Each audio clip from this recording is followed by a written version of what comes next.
The Battle of Watling Street took place in Roman-occupied Britain in AD 60 or 61 between an alliance of indigenous British peoples led by Boudica and a Roman army led by Gaius Suetonius Paulinus. Although heavily outnumbered, the Romans decisively defeated the allied tribes, inflicting heavy losses on them. The battle marked the end of resistance to Roman rule in Britain in the southern half of the island, a period that lasted until 410 AD. Historians are dependent on Roman sources for accounts of the battle. The precise location is not known, but most historians place it between Londinium and Viriconium, on the Roman road now known as Watling Street.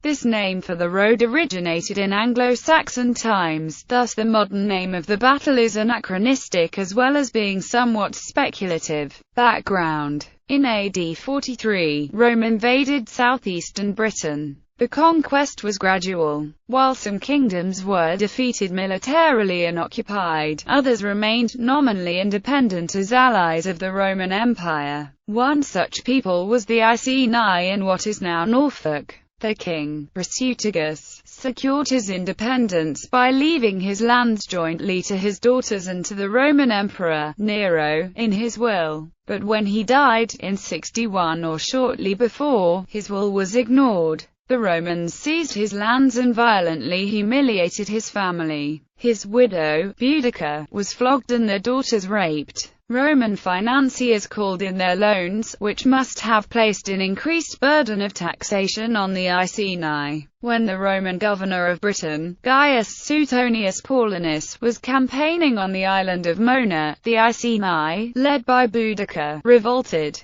The Iceni allied with their neighbours, the Trinovantes, whose former capital, Camulodunum, was now a colony for Roman veterans. To add insult to injury, the Romans had erected a temple to the former Emperor Claudius in the city, built at local expense. The rebels descended on Camulodunum and destroyed it, killing all those who could not escape. Boudica and her army headed for Londinium. So did Suetonius and a small portion of his army, but, arriving ahead of the rebels, concluded he did not have the numbers to defend the city and ordered it evacuated before it was attacked. It, too, was burnt to the ground, and the Roman historian Tacitus claims every inhabitant who could not get away was killed. While Boudica's army continued their assault in Verulamium, Suetonius regrouped his forces. According to Tacitus, he amassed a force including his own Legio 14 Gemina, parts of the XX Valeria Victrix, and any available auxiliaries, a total of 10,000 men. A third legion, 2 Augusta, near Exeter, failed to join him. A fourth, IX Hispana, had been routed trying to relieve Camulodunum.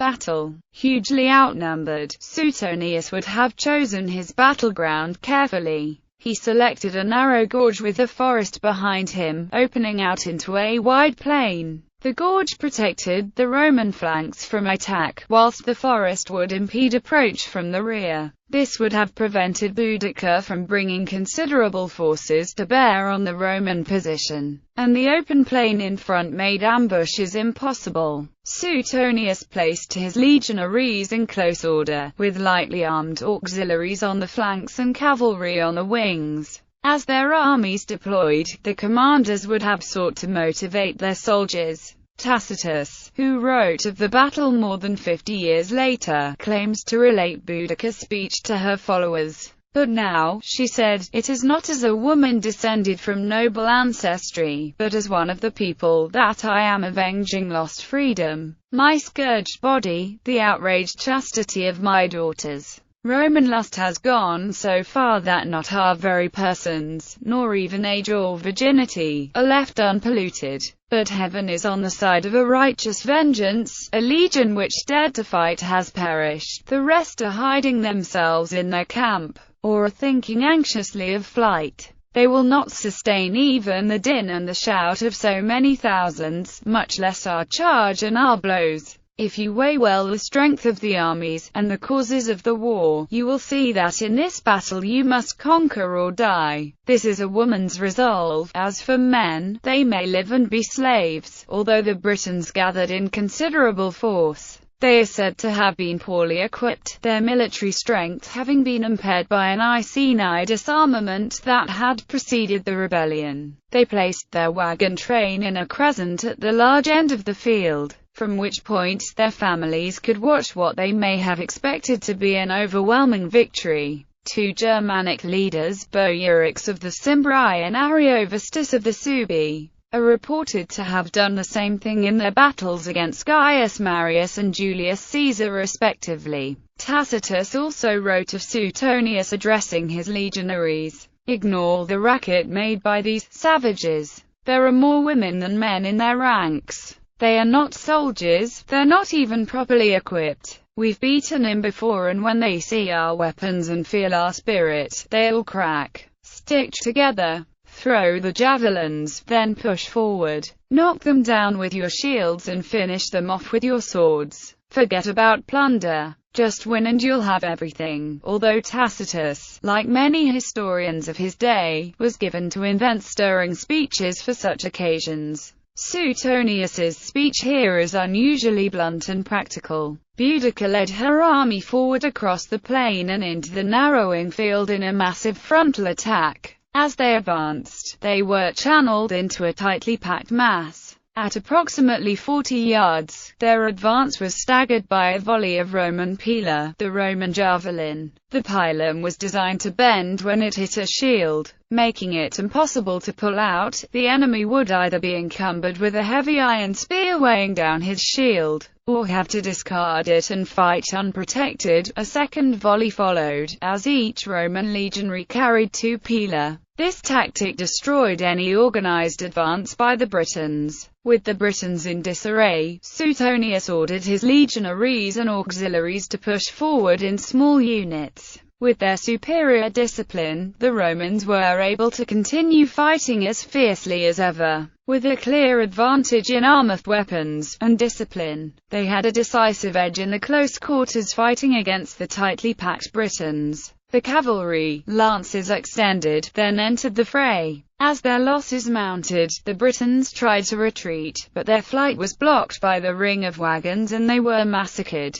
The cavalry also attacked the Britons from the flanks as the Roman infantry advanced. The Romans killed not only the warriors but also the women, children, and even pack animals. Tacitus relates a rumor that 80,000 Britons fell for the loss of only 400 Romans. However, the figures quoted for the campaign in the ancient sources are regarded by modern historians as extravagant. Boudica is said by Tacitus to have poisoned herself. Cassius Dio says Boudica fell ill and died and was given a lavish burial. Peneus Postumus, prefect of the 2nd Legion, which had failed to join the battle, having robbed his men of a share of the glory, committed suicide by falling on his sword. Location: the site of the battle is not given by either historian, although Tacitus gives a brief description. A wide variety of sites, all consistent with an army attacking from the area of London toward the Roman forces concentrating from the direction of Cornwall and Wales, has been suggested.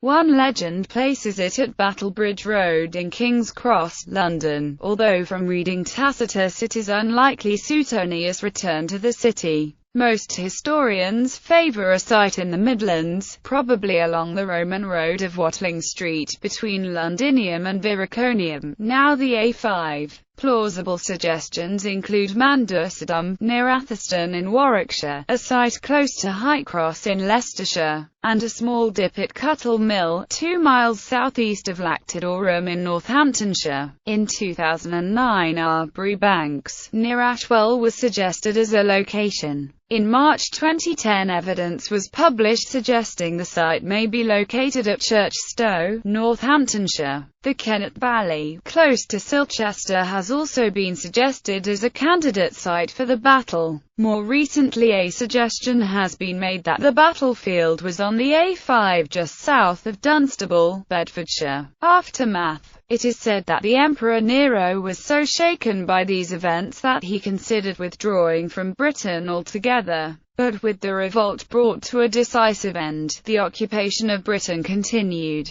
Fearing Suetonius's punitive policies would provoke further rebellion, Nero replaced the governor with the more conciliatory Publius Petronius Turpillianus. The defeat of Boudica ensured Roman rule in southern Britain. However, northern Britain remained volatile. In AD 69, a Venutius, a brigantess noble, would lead another less well-documented revolt, initially as a tribal rivalry but soon becoming anti-Roman in nature.